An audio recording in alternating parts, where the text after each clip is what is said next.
Earth element. How do I get earth in its purest form? Have you ever wondered why there is so much chaos in health and nutrition space? Why frequently a new diet is invented, and in the market, we get to hear that, hey, try this for weight loss, or try this for more energy. And so for example, very recently we are hearing about keto diet, low carb diet, high protein diet, or this diet, that diet.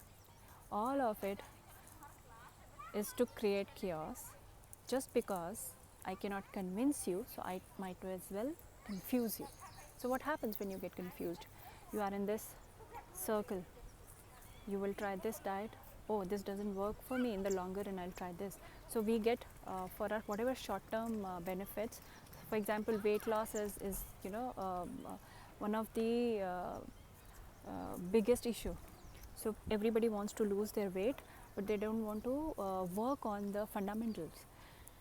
So when they do some short term approach, they adopt those principles, and they're not able to sustain it. They feel discouraged or whatever, and then they take another form of diet. So this is all just so that we are in this race, in this circle. So how do I know what is my food? The truth is one, and this truth is applicable to all the species, and human being is not an exception. We feel that we are an exception, but we are not. All the laws that are applicable to animals are also applicable to us. And to be very precise, all the laws that are applicable to mammals, very similar laws are applicable to us. We are also mammal and animal. All right. So, how do mammals, or broadly speaking, how do animals they know what's their food? So, nature has given us instinct by the sense of all the five senses. We get to know what is our food in its purest form. No animal cooks food, right? We cook food. So, if you don't cook food, what is the purest form or the whole form of that food? If that invites you to eat, then it's your food. So, for example, a live pig will not invite you to eat. Only when it's made in a curry, or when it is masked, then we feel tempted.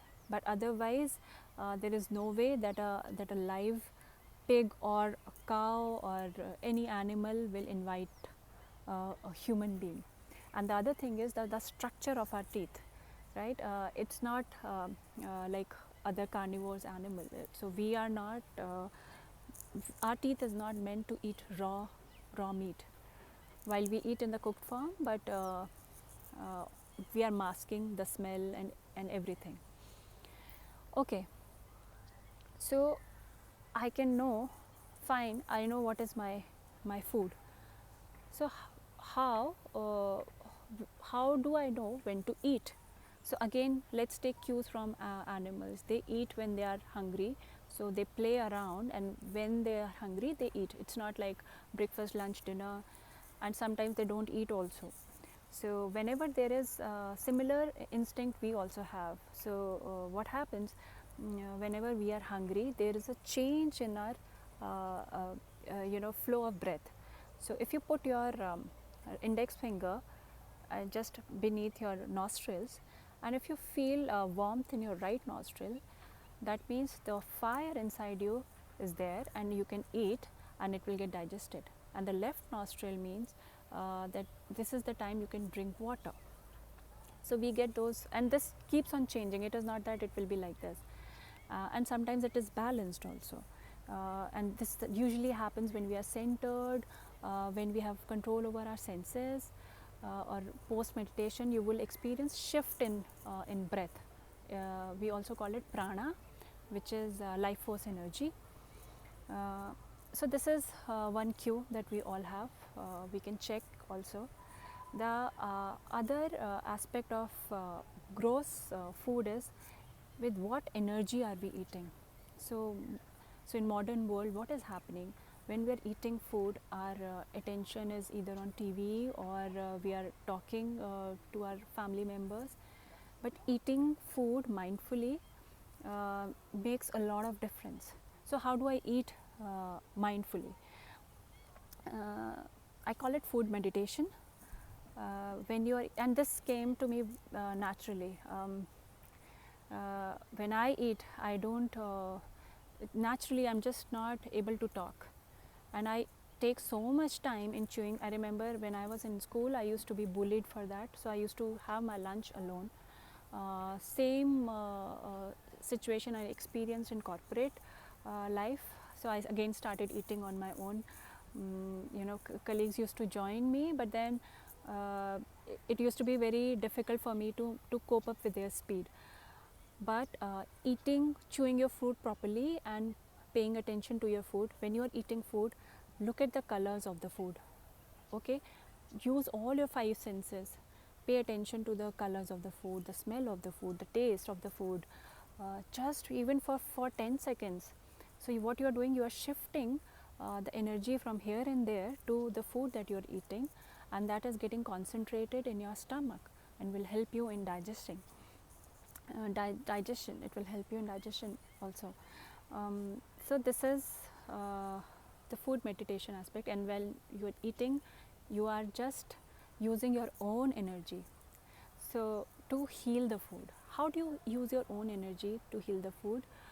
By just paying attention to what you are eating, and with gratitude that somebody has cooked it for you, somebody has grown it for you. So these are little tips to get the gross element in its truest and purest form.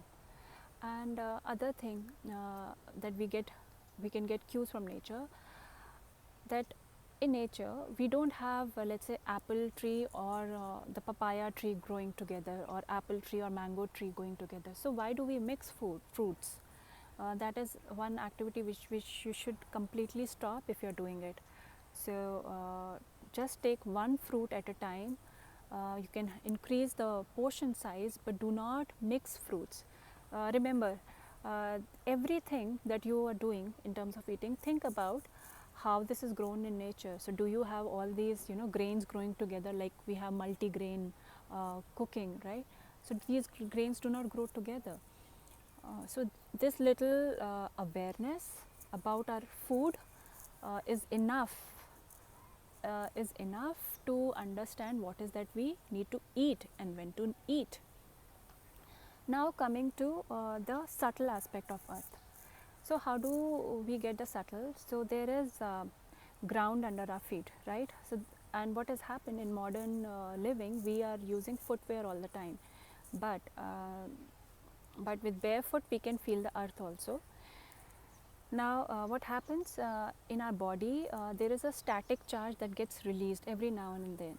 And how does it and why it gets released? Because let's say if brain gives some signal to some organ, in that process also there is static charge that is getting released, and that needs to be neutralized. It can only be neutralized with earthing. And this is how in evolution also, human beings were for the vast part of our evolution, we were only on grounds. We used to sleep on ground, walk barefoot.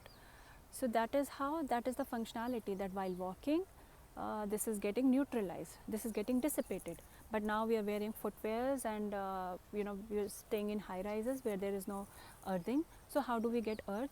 The earth element we can get from sand, just barefoot, just a walk on sand, number one, then wet mud, dry mud and gravel. And what happens when we walk on grass? So it has other benefits, but from earthing standpoint it is not beneficial. So 2 hours, so 1 hour in the morning or 1 hour in the evening is enough for the electrons to get exchanged, like from earth to our body, from our body to earth. So then that's how they get neutralized.